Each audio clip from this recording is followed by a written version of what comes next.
அக்ஷய திருதி அன்னைக்கு தங்கம் வெள்ளி பொருள் வாங்குறதுக்கு மட்டும்தான் நல்ல நாளுன்னு நிறைய பேர் நினச்சிட்ருப்போம். அது இல்லைங்க, தானம் கொடுக்கறதுக்கும் மிகச்சிறந்த நாள் அது.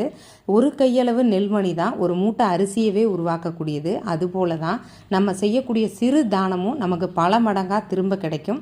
நம்ம பெரிய விஷயங்களை தானமாக கொடுக்கணுன்றது இல்லை, சின்ன சின்ன விஷயங்கள், ஈவன் கொடை கூட அந்த வெயிலுக்கு கொடுக்கலாங்க தானமாக. தண்ணீர், மோர், பானகம், இப்படி நம்ம எளிமையாக எது நம்மளால் முடியுதோ, அரிசி, கோதுமை, கால்நடைகளுக்கு தீவனம் கூட கொடுக்கலாங்க. இந்த நல்ல நாளில் இருக்கப்பட்டவர்கள் இல்லாதவர்களுக்கு கொடுத்து இல்லாமை நீங்க படைக்கப்பட்ட நாள் அப்படின்னும் இந்த நாளை சொல்கிறாங்க. அதனால சிறிதளவு நாளும் நம்ம தானம் செய்யணும்.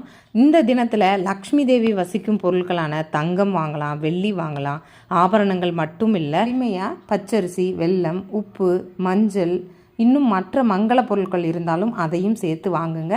பூஜையில் வச்சு நம்ம வேண்டும் போது இந்த நல்ல நாளில் எல்லா ஐஸ்வர்யங்களும் நமக்கு கிடைக்கும்.